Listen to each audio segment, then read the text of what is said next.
Hello, everyone, and welcome to Kilowatt, a podcast about electric vehicles, renewable energy, autonomous driving, and much, much more. My name is Bodhi, and I am your host. And on today's episode, we've got news, a lot of news, actually. I started off this show thinking, oh, okay, well, I'll do about this many stories. And then I got into one story, and it has to do with battery chemistry, LMR batteries. And I wrote so much about it. It's a lot. So we're going to cover LMR battery chemistry a little bit later. We're going to start off with our Tesla news. But before we do that, I do need to let you know I was traveling and training this week from my regular job. So if you emailed me and I have not gotten back to you, it's not because I haven't forgotten. It's just I had a very busy last couple of days. I will get back to you today or tomorrow. All right, first up, Gene sent along a really nice email, but in that email, he let me know that Tesla is looking for Autopilot test engineers here in Tempe, Arizona.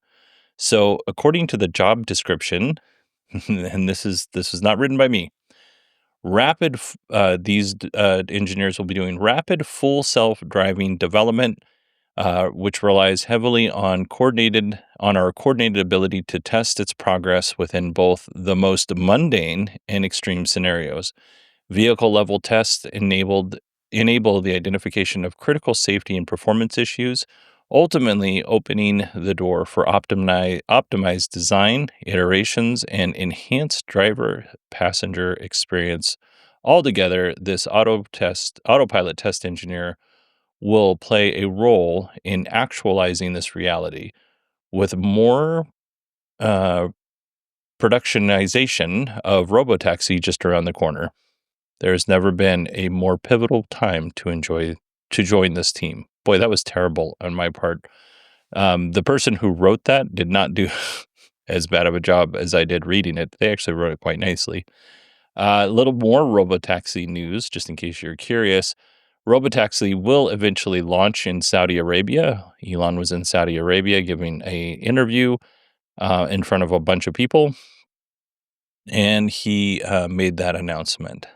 Next up, Tesla's board of directors has put together a special committee to evaluate Elon's pay package. The committee is going to look at an alternative way to compensate Elon for his 2018 pay package, which, if you remember, last year that pay package was worth a total of $56 billion. A Delaware judge blocked it twice and said that's just excessive. Elon has appealed each time. There's a new appeal I think he filed that in March. And so it's going through the appeals process now. But just in case, for a third time, the judge blocks it, they are looking at different ways to be able to compensate Elon. So we'll see where this goes. All right, this is our final Tesla story. A recent report, and I got this from Autoblog, but I don't know where it originated. But a recent report claims that nearly 50% of Tesla owners have had their vehicles intentionally damaged. 50% of Tesla owners. It didn't say 50% of Tesla owners in the United States. It didn't say 50% of Tesla owners in a specific country. It says 50% of Tesla owners. If I had to guess, you were picking up on my skepticism that 50% or nearly 50% of Tesla owners have had their vehicles intentionally damaged. Tesla has sold, and I don't know the exact number, but it's somewhere around 7 million, probably over 7 million cars in the lifetime of the company. So you're telling me that 3.5 million vehicles have been intentionally damaged by people. It seems far-fetched, if I'm being honest. But anyway, it is a fact that some people feel that Tesla or other electric vehicles, they represent something that they don't like. And it's easy to say that in the 9 years that I've been doing this podcast, people have done things to Teslas. We'll use Teslas specifically instead of electric vehicles. People have done things intentionally to Teslas. Teslas have cameras, so we have proof of this. There was somebody in Sacramento cruising down the road in their Tesla, and somebody stuck their hand out and they had a gun in their hand. People key them. People, slash the tires. I've seen videos of people trying, when the cars are charging and nobody's around, they're trying to remove the charging cable, and they're unable to do that. So now they're kicking the charging cable and they're still unable to remove it. So I've seen lots of different things. And when it comes to like just different ideologies, it doesn't seem to matter where you fall in the political scheme of things, or you is probably not a great way to say that. Where people fall, I've seen extreme left wing groups out to make a point that building Teslas is bad for the environment, or electric vehicles are bad for the environment. So they light them on fire, which I don't agree with. And it doesn't make any sense in the world to me, because now all of those minerals that came out of the ground and all that damage that was done is now not usable. And on top of that, we've just polluted the earth with a bunch more nasty pollutants and risked other people getting hurt or dying. So we've seen that. And that's not just a recent thing. This has been going on for at least as long as I've been doing this podcast, which is 2016. More recently, we've seen people damaging vehicles because of Elon's work in the government. But it doesn't just, it wasn't just left-wing people doing this, or people with left-wing ideologies. People with right-wing ideologies also are doing similar things in terms of antagonizing electric vehicle or Tesla owners. And we're going to, again, I don't think this is just 100% Tesla. I think electric vehicles kind of fall into this realm as a group, as a category. But it is true that Tesla owners, or it does seem like it's true that Tesla owners do seem like they get a little bit more of this. According to the article, 72% of Tesla owners believed that they're more likely to be targeted. 66% of owners think that the possibility of vandalism led them to avoid certain areas. So instead of going to dinner at this one specific place, they said, you know what, we're going to go over here because we might get our car damaged. 44% of Tesla owners reported their vehicles were intentionally damaged, and 21% of those group found the surveillance that proved that was the case. 25% claimed that they caught somebody in the act of actually vandalizing vehicles. And then 46% of people polled, or I don't even, polled should be the right number here, not 46% of Tesla owners, 46% of Tesla owners polled. That's how this should read, but it's not. Anyway, 46% were from the South. And I thought, well, that's interesting. And I thought I knew what states were considered the South, but I was wrong. I was very wrong. So Alabama, Arkansas, that's totally the South to me. Florida, Georgia, Kentucky, Mississippi, still the South. North Carolina, South Carolina, getting a little less South in my opinion, but still the South. Oklahoma, Tennessee, Texas, still the South. Virginia and West Virginia, okay, still the South, I guess. But Delaware, the South goes all the way up to Delaware. I was shocked to see that. And I looked several different places, and Delaware's considered the South. So what is that? 1, 2, 3, 4, 5, 6, 7, 8, 9, 10, 11, 12, 13, 14 states are make up the South. And 46% of people who said that their Teslas were damaged live in the South. So that would be like 1.7 million, 1.6 million people. Their vehicles were intentionally damaged in the South. The Northeast had 22% of respondents say that they were, that's where they live. 21% lived in the West. The Midwest is the safest place to own a Tesla, which is 11%. The average repair bill was $1,900. I think this is an interesting report. But again, it should state that it's based on those people who are surveyed, not the entire group, not the entire fleet of Teslas that it's out there, just the people that they polled. And I don't know how many people they polled. Don't know. One of the other things that article mentioned, and I've read some other articles about this as well, is that renewal rates for insurance has gone up. I just renewed my insurance and it went up by a few dollars, but it's still really expensive. Like for my wife's van and my car for full coverage, it's $1,200 for 6 months. That's just 2 cars. And we both have excellent credit rating. We both do not have any accidents or speeding tickets and haven't for more than 10 years. And it's still $1,200. So it's a little spendy. We're going to talk about this a little bit more on Friday's show, but I thought this was interesting. I don't like the way it was presented. And I think in general, I think these are kind of blown out of proportion a little bit.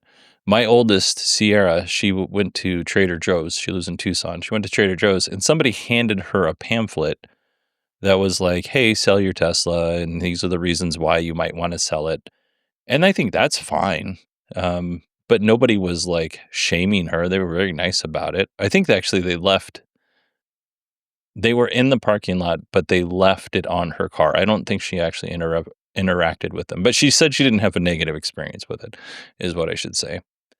So yeah, I think that the whole thing is interesting. But like I said, on Friday's show, we're going to have a little deeper conversation with that, but thought I would just kind of use this as a primer. All right, before we move into our EV news, I do want to remind everybody that you can support this show by going to patreon.com/kilowatt or supportkilowatt.com. If you go to supportkilowatt.com, it isn't up there yet, but it will have different ways to support the show. And in that, we're going to have links to Supercast, Patreon, that kind of thing. At the moment, I just haven't had time to get that whole thing set up. For everybody who switched over from Acast Plus to Patreon, thank you, or to Supercast. Some of you did switch to Patreon, whichever it was. If you're continuing to support the show, which I think everybody at this point has switched over, thank you so much. I really appreciate that. It means a lot. It's a real vote of confidence on your part because it's an inconvenience. But anyway, soon there will be a link on the website that will show you exactly how to support the show. But for now, Patreon, if you want to support us with Patreon. If you want to support through Supercast, just send me an email and I'll send you the link. Again, I'm very ill prepared, but it was all I could do to get this show together on a Wednesday when it's supposed to go out on a Tuesday. So priorities are getting the show out. All right. This is our final story, and this is the one about lithium manganese batteries. So, they're different battery chemistries, right? The most popular are nickel manganese cobalt batteries, and then lithium iron phosphate batteries. Those are the most popular for EVs. This new battery chemistry, the lithium manganese-rich, or LMR, are they're not into production yet, but GM and Ford thinks that they'll have these up and running in 2026, 2027 timeframe, or 27, 28 timeframe, to be more specific. So we're going to specifically talk more about GM's efforts because I found more data on what GM is doing than Ford's efforts, but I would imagine they're pretty close to the same. So starting off, GM will be working with LG Energy to produce these batteries. According to the Clean Technica article, and I got this from 3 different sources. So according to the Clean Technica article, these batteries, the LMR batteries, should be more energy dense, which means more range, cost less to produce and manufacture. Now, I do want to, because I see this sometimes, I do want to warn that just because something costs less to produce and manufacture, that doesn't mean that it's going to be a specific model is going to be cheap. For instance, if GM puts this battery technology in the Cadillac Lyriq and they save, let's say, $1,500 on every vehicle they produce, GM's not going to make the Lyriq $1,500 cheaper, or even $700 cheaper. They're going to continue to charge the price that people are willing to pay for that vehicle. They're going to pocket that money, that extra savings, but they're going to continue to charge what people are willing to pay.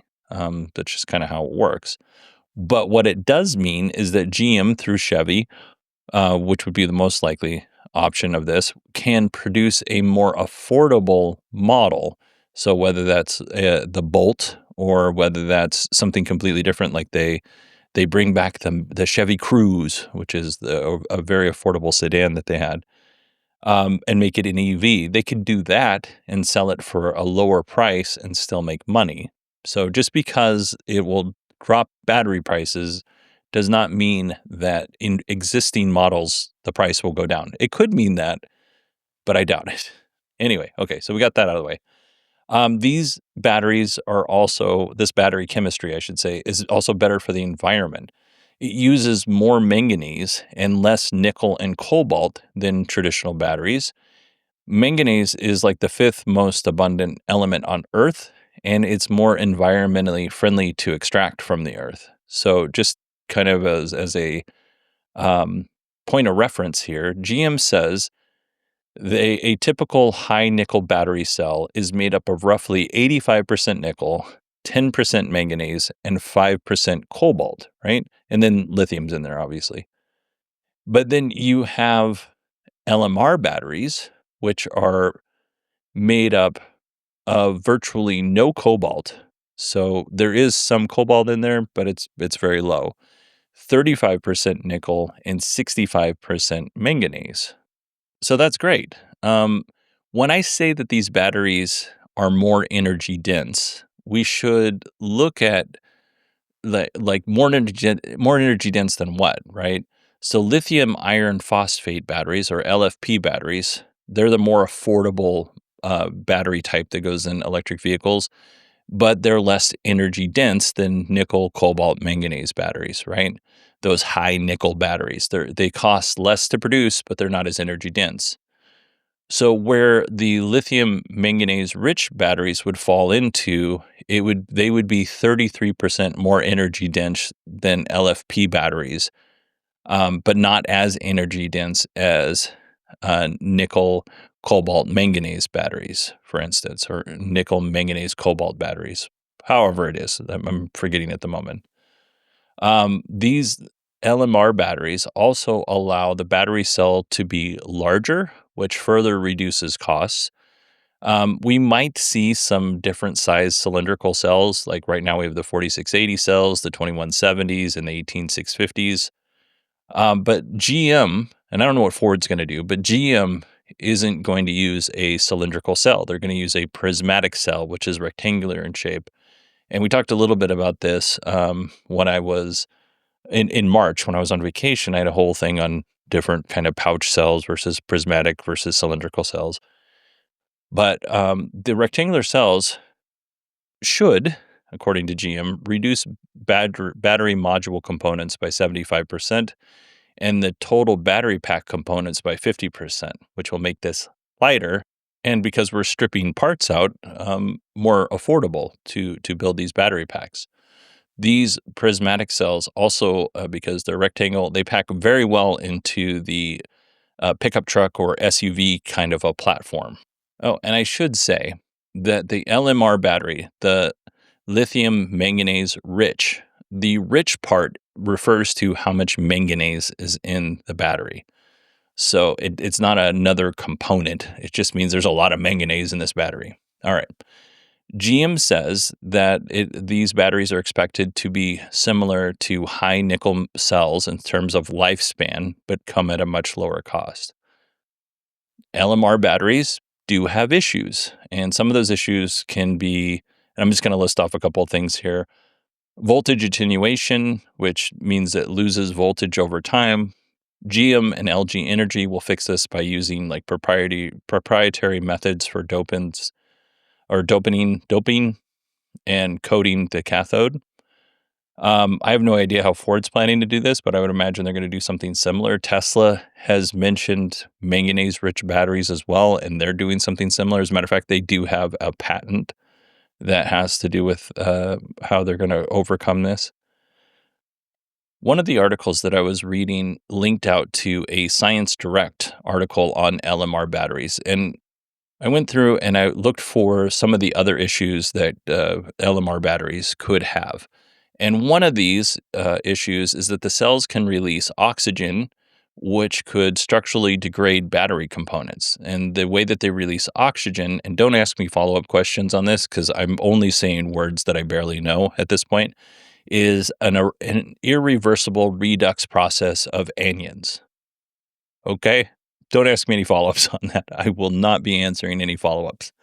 Not because of any other reason other than I don't know what that means. But I do know when it's releasing oxygen, or what I have a theory on is when it releases oxygen, it causes oxidization, which causes rust. So I'd imagine that's what is happening when this happens, and that's how it's damaging the battery components. I didn't find any data to support that, but if I had to make an educated guess, that would be it.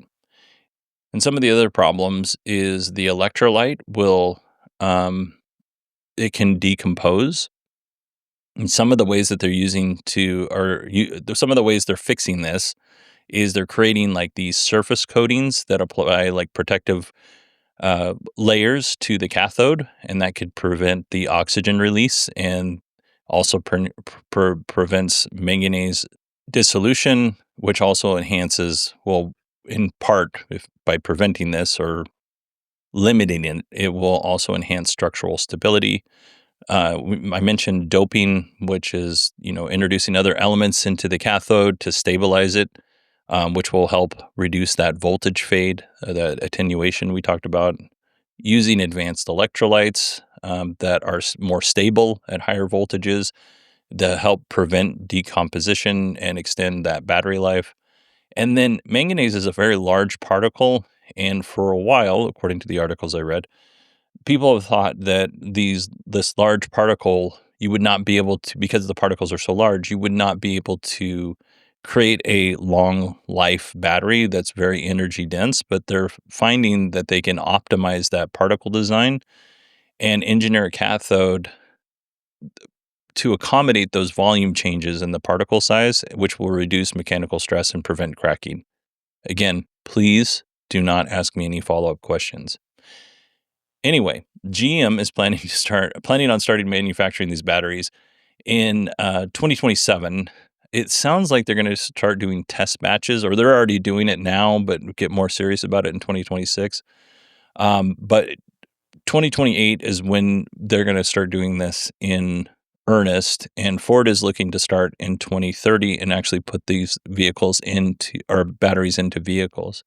I do think this is very interesting, and I certainly want these to succeed because the more or different battery chemistries that we have, the more options automakers have, and they can make things more affordable for us schlubs paying the bill. But also it provides options for automakers. So if they want to build like the top of the line car and money is no object, they can put in the expensive batteries. But if they want to do something mid-size but still make it or mid-range and still make it affordable, they can use these LMR batteries. And then on the low end, they can use the LFP batteries or whatever. There's just lots of different options that they can use. So I'm looking forward to seeing this make its way into production. Now, once it makes its way into production, I highly doubt that this is going to go smoothly. Introducing or just spinning up a new cell line, even with the technology that we have now, we're seeing companies have lots of problems in the early stages of building these battery cells. And they've been doing this for a while now. So you think some of this would be worked out, but no, not every, a lot of the battery cell production plants that are spun up, it seems like they go through a little bit of growing pains. And then once they reach scale, then everything's good. This is a new battery chemistry.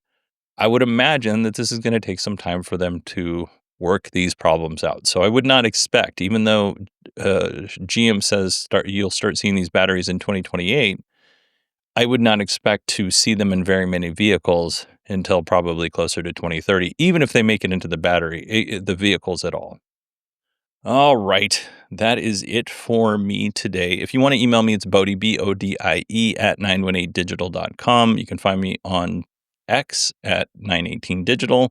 You can go to our website, which is 918digital.com. And at the moment, things are slowing down for me, which I love. I'm very happy about that. But I spent the last 3 months working on different projects and ignoring a lot of things that needed to get done. So now things are slowing down. in terms of work and other things that I've got going on in my life, but I still need to get all these other things that I've been neglecting done. But I am making positive steps on getting this show back on track and released on a normal schedule. I will be 100% honest with you. When I look at my ad revenue for April, because the schedule was all over the place and we missed a show, it is significantly lower than it was in March and probably will be in May. Significant lower. Like it was a surprising number lower. So yeah, the definitely keeping things released on a regular schedule makes a big difference in terms of that. But that's not why I do the show, and it's in the end, it's the money's nice, but it's also again not why I do the show. So anyway, send me an email if you were interested. If I owe you an email, I'll get you today or tomorrow. I want to thank everybody for sticking with us. Again, you're all awesome for continuing to listen to the show. I really appreciate it. And yeah, I have a special show for you on Friday. 2 very cool guests that I am excited. I'm not ready to announce it yet, just in case something happens and we have to push off recording the episode. But yeah, if everything goes right, I have an amazing show for you on Friday, and I'm looking forward to sharing it with you. All right, everybody, thanks so much for listening, and I will talk to you on Friday.